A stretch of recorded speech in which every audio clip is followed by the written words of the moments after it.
We approach very important, significant festival, Shavuot, the time when Jews go to the Torah on Mount Sinai.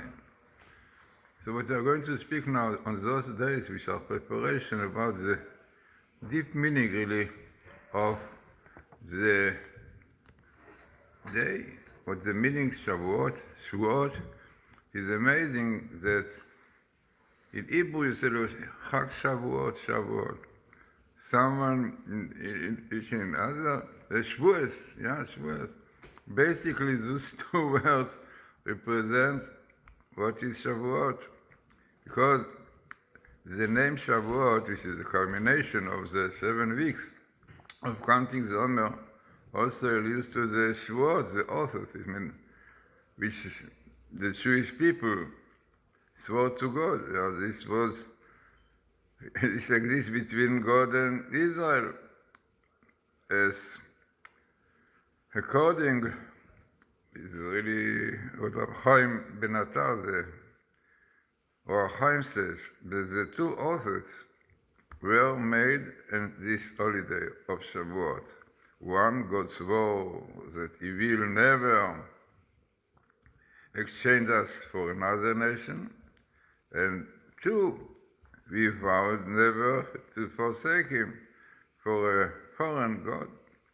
A similar day is mentioned in the commentary Sfas Emes, very interesting idea which he brings there. And he says, we say that Shavuot indicates the oath Israel accepted upon themselves at Mount Sinai, an oath through which they pledge to establish and perpetuate the Torah. This oath is very interesting, because this oath expresses itself in the self-sacrifice of the children of Israel to God and their subordination to Him as a result of the revelation of the divine presence. So this total subordination of self, whose basis is the 7 attributes, has within it an aspect of oath, shua, an oath, the root of which is the word sheva, 7, is similar to sheva, fulminant certification. You are satisfied, saver, you are full, you are satisfied. The fulfillment of the soul through holiness and spirituality is a prime aspect of the oath. So it is interesting to see the connection between Hebrew, is such a wonderful language, everything represents much more. So the word Shavua, week, which have to do with 7 days, Shua, an oath, what has to do with 7, because there are 7 spheres, basis of the nefesh, of the soul. And by swearing, you are like connecting yourself to God. Amazing. So the fulfillment of the soul through holiness and spirituality is a prime aspect of the oath. In this way, as I said, the Sfas Emes explains also the words of our sages who tell us that man is made to swear even before his birth that he will become righteous. A man sees clearly the light of the divine presence, which fills his inner soul, and this is the aspect of the oath. The nation of Israel, which was born as a chosen people, saw within the light of the divine presence, with its revelation of the divine words, which is really, and this was the said, I am definitely the earth from God, I am the Lord, your God, the aspect of the oath that obligates them to guard and keep the Torah for all time. So it's amazing to see how this word Shua means so many things, the same letter like Saver, Chalta Savata, Saver, fulfillment, satisfaction. And this is really the satisfaction of the soul, of the neshama, of the spirit, having this faith, having the Torah. Unbelievable connection in the Hebrew language. And this is really what I wrote in my book, Letters of Fire. Many other books you can get in Kindle or Amazon, and in my site, GlazersonBooks.com. It's such amazing to see how Hebrew words represent almost everything. So it is interesting that the transition from Passover to Shvuoth is illuminated according to the Sfas Emes by the passage in Scripture, which says the following: the Lord your God, you shall fear him, you shall serve to him, you shall cleave, and in his name you shall swear. The children of Israel achieved the fear of heaven as the Passover in Egypt and became servants of God from then on. The cleaving of Israel to God is attained during the days of the Omer by remedying nature. It means this is the idea that the days of the Omer remedying our faults of character and by cleaving to the characteristic of God.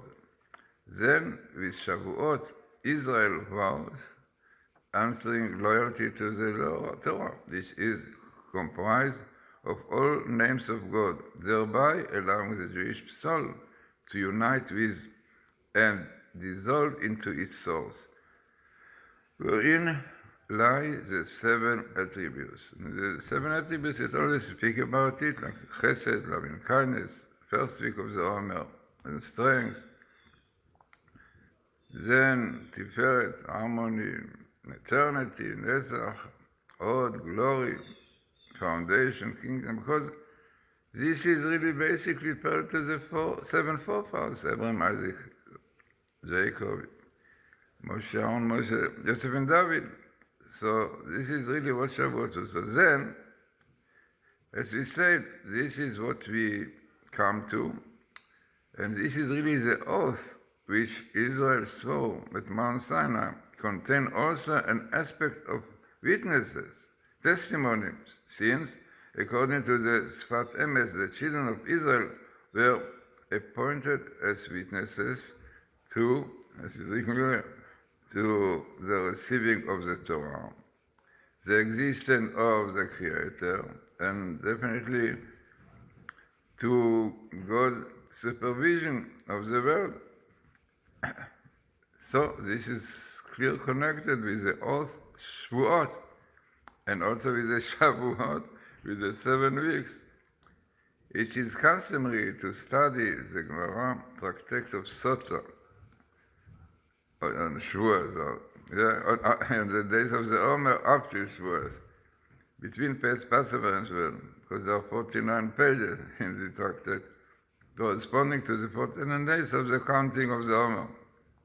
While it appears that the words Shavua, week, and Shvuah, and oath, have little in common in terms of significance, there is a deep underlying bond connecting the two, based on the essence of the word Shvuah.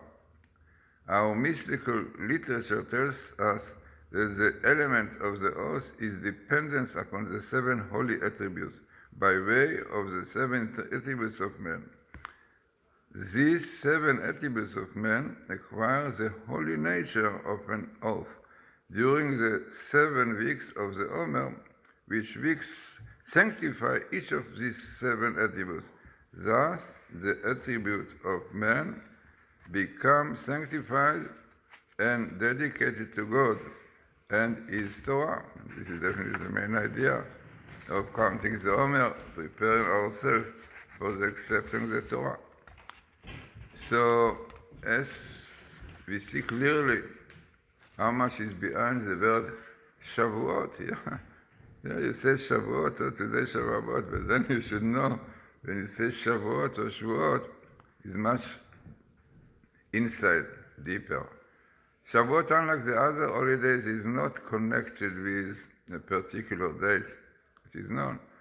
It follows 7 full weeks after Passover, and this is what its inherent quality depends on. Shavuot is always the 50th day after Shavuot, after Passover, expressing its greatness, since 50 represents perfection. The 50th level of gate, according to the Kabbalah, indicates an very thin echelon which is above time, teaching us, according to Bnei Yissaschar, what the Torah itself is timeless and unaffected by the change of the world. So we know the number 50 is above 7 times 7. Yeah, 7 represents this physical world. And 50 as being the highest level, it means above 7, which is really basically the 8th level. 8 is in Hebrew neshama, soul, and shmone. Shmone, 8, because this represents the neshama. And we say that also the shape of the 8. Say the number of Pythagoras are names also numbers which he learned from Yechezkel the prophet. So therefore, as you can see, the shape of the number 8 is 2 rounds. The lower round is the 6 days. This is the physical. And then the 8th one is the world to come. So basically the Satan is connecting the upper world and the lower world. It's amazing to see how behind this number 8, which is the name Shmone and the same letters Neshama.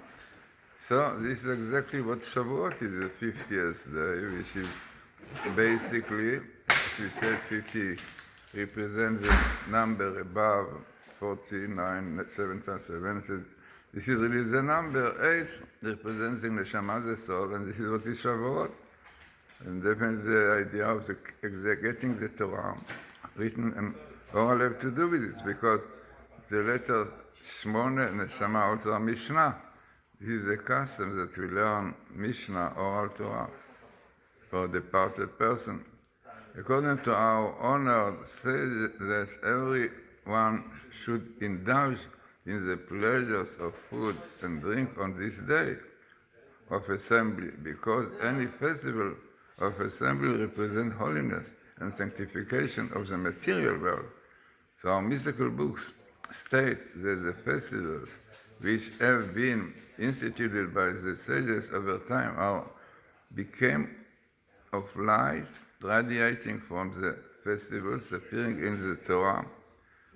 Hanukkah, a holiday of the 8 days, is an elimination of Sukkot, while Purim, which is only 1 day, is from the light of the holiday Shavuot.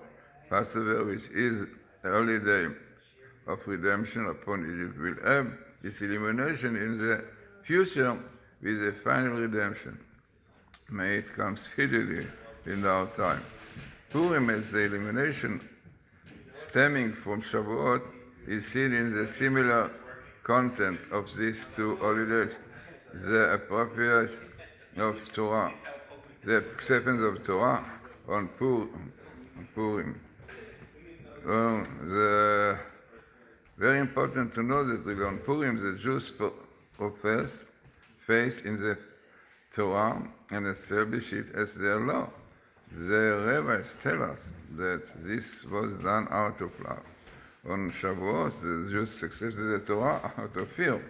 The early commandments say that in essence, on Purim, Israel accepted the oral law, and on Shvuoth, they accepted willingly only the written law. Purim, then, is complement of Shavuot. This connection between Purim and Shavuot. Another similarity between Purim and Shavuot is expressed by the zodiac sign. In the zodiac, as we know, the sign of the month of Adar, the month in which Purim falls, is Pisces, symbolizing by 2 fish. Shavuot falls on the month of Sivan, which is a sign of Gemini. And the twins, in both signs, an idea of unity is expressed. And historically, in both months, the Jewish nation became united in Adar through the threat of extinction, the faith on Purim. And in Sivan, through the giving of the Torah. Purim then is a actualization of light of Shvuoth, which is really basically in essence is an elevating and sanctifying of the material. On Purim, this is revealed in the mitzvahs of feasting and strong drink. This is the culmination of the concepts inherent in the Shvuoth offering, the two loaves and bread, a symbol which really symbolize is the written law and our Torah. So, very interesting and important insight into the festival of Shavuot. It's my book. One can get it in my site, GlazersonBooks.com or Kindle or Amazon or of the books. But what is so important really to see how deep is the Hebrew language. You see one word, as we say Shavuot, Shvuot, to do with satisfaction, with seven, with swearing. I mean, all of them clearly show you the root of what Shavuot, what week is, what Shvuah is, what an oath is. And this is exactly Shavuot. Shavuot is the time that Jews swore to God to keep the Torah, to go in His way, and God swore to keep them. And 7 weeks, which represents, this is the 7 attributes that we worked on 49 days, every day another one. So building these attributes, this is really which is called derech eretz, manners. This is the basis of Torah. The Torah should have basis of good midot, of good attributes. So this is what we are building on those 7 weeks, preparing us for the 50th day. This is Shavuot. 50 represents the highest level of understanding, of purity. I said that this is really from where the English apparently took the word noon, because noon time represents really the fullest, the complete light, the full one, and this is exactly what noon represents, the 50 gates of understanding. So this is really first lecture about this. I hope tomorrow, after Torah, Mirza Hashem, to tell you more about the deep meaning of Shavuot, and very important teaching, how to prepare ourselves for the Torah.